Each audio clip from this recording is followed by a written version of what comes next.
Good day, everybody. Welcome to the Bible in a Year 2021.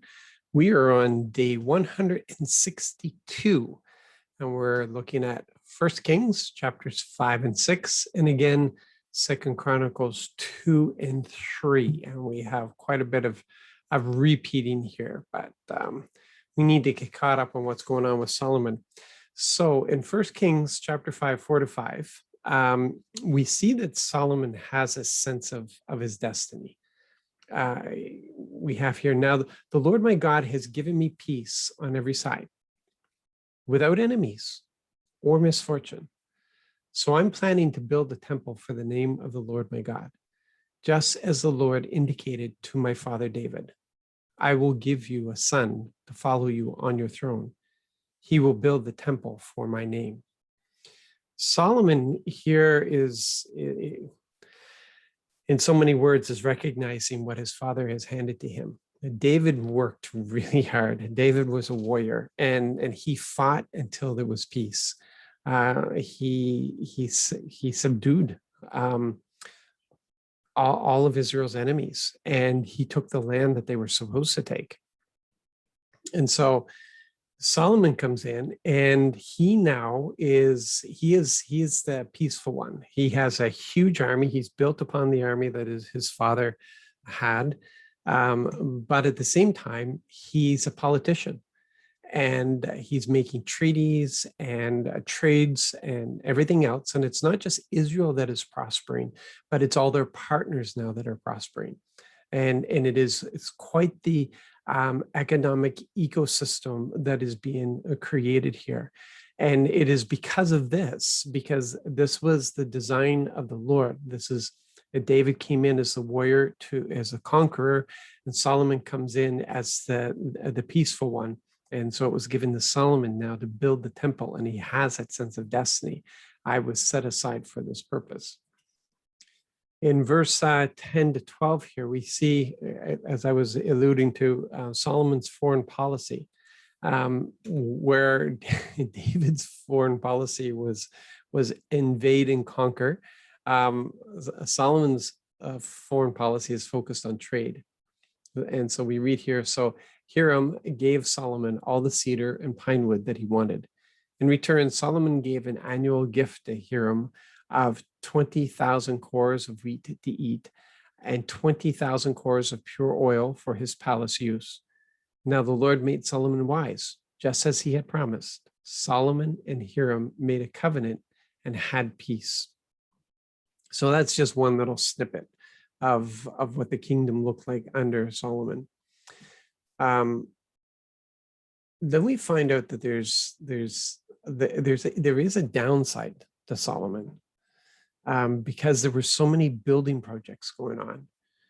We have here the forming of work gangs.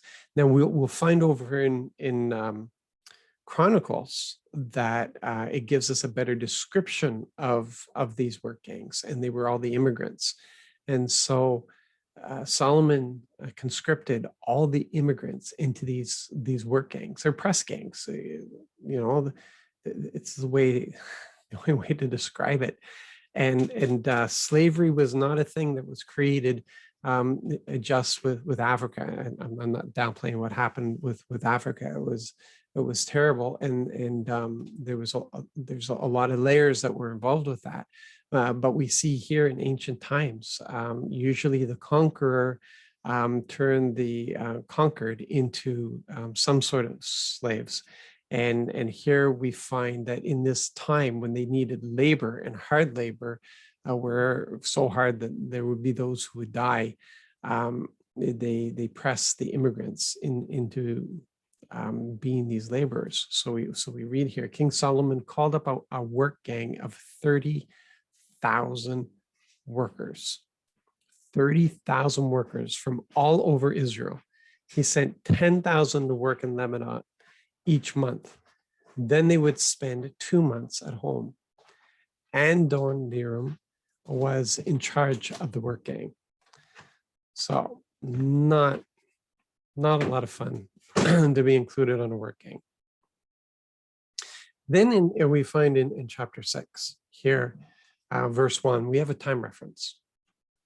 And sometimes we throw at these numbers and we don't really stop and consider, what are these numbers? What do these numbers represent?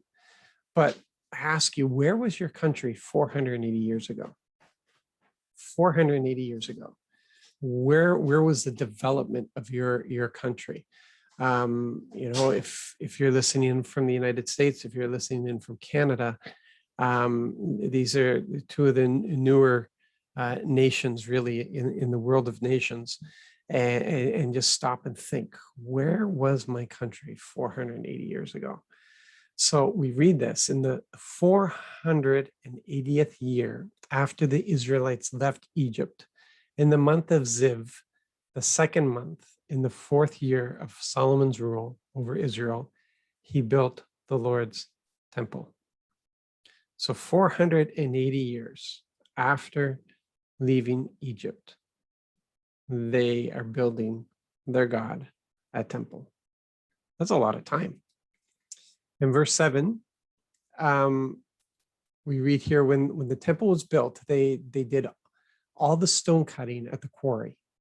No hammers, axes, or any iron tools were heard in the temple during its construction.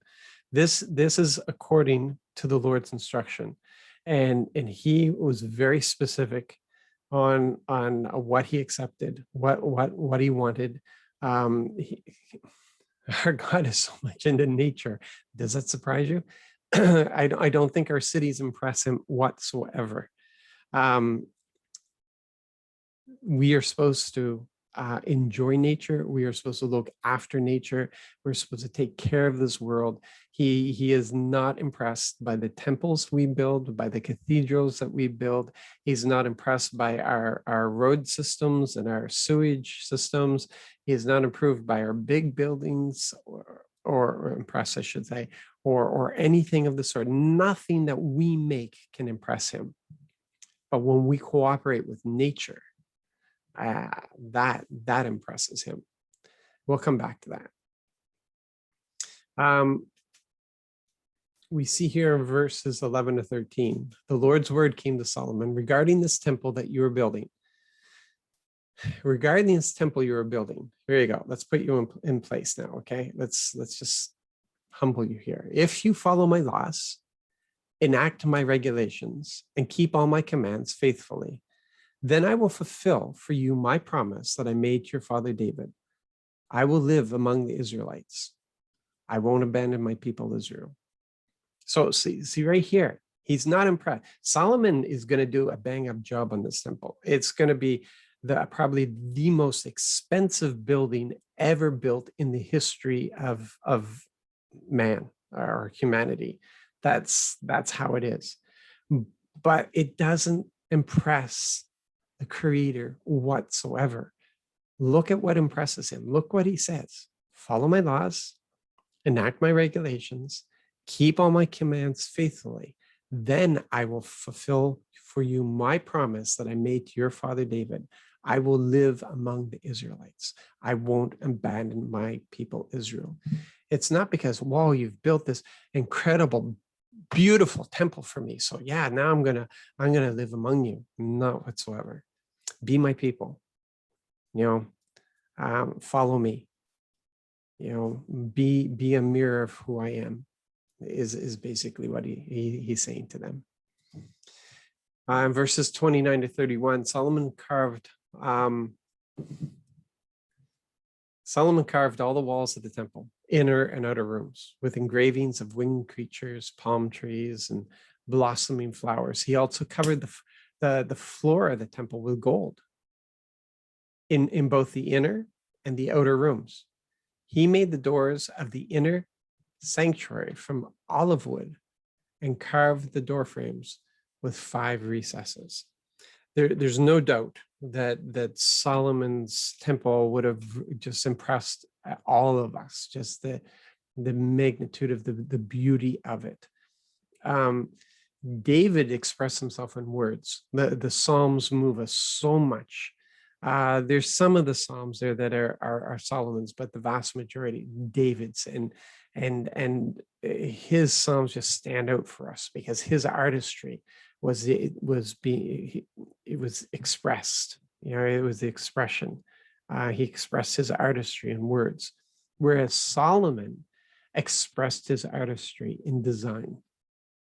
No, he was a designer, and just absolutely beautiful. What he would have created. And then we have a repeat over here in 2 Chronicles 2 and 3. But just want to highlight a couple of things from it that stood out for me as reading through the repeat descriptions. It's a lot of people. Solomon gave orders to build a temple for the Lord's name and to build a royal palace for himself.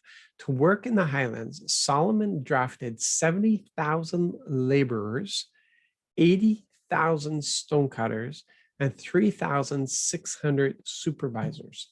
That is a lot of people to be working on a couple of work projects. That's a lot. Imagine the union that they could form. Wow, man, that's just a huge amount of people. And the location is important. In verse 1 of chapter 3 of 2 Chronicles, Solomon began to build the Lord's temple in Jerusalem on Mount Moriah, where the Lord had appeared to his father David on the place David had prepared at the threshing floor of Ornan the Jebusite. It's exactly where the Lord told David to build it. If you're going to build a temple, then build it here. And I wonder how David felt about that, because that spot marked, it would be a reminder of the plague that fell upon the people because of David. Because David listened to the wrong spiritual adversary, really, who provoked him into taking a census, which David knew he was not supposed to be taking. And it resulted in 3 choices he had of what the consequences would be. And he had chosen to place the kingdom in the hands of the Lord and trust the Lord for mercy. And it was at this threshing floor that all came to an end. A lot of people died, though. And, here it's being marked. This temple, this spot is a reminder of David's failing. I've been humble. Yeah, you want to build me a temple? Well, it's going to be built on this place of your failing. Wow. Interesting. Yeah, I'm not sure what I did with that. Okay, so that's it for today. And thank you so much for joining in. Hopefully there was stuff there that you can chew on for the day and bring you into a closer place with the Lord. It always, anytime we just dwell on his word, we meditate on his word, it brings us to those deeper places. You guys be blessed and encouraged in your day. Walk with him hand in hand. Really get to know the Lord, and incredible things are going to happen. See you guys tomorrow, and thank you for being with me today.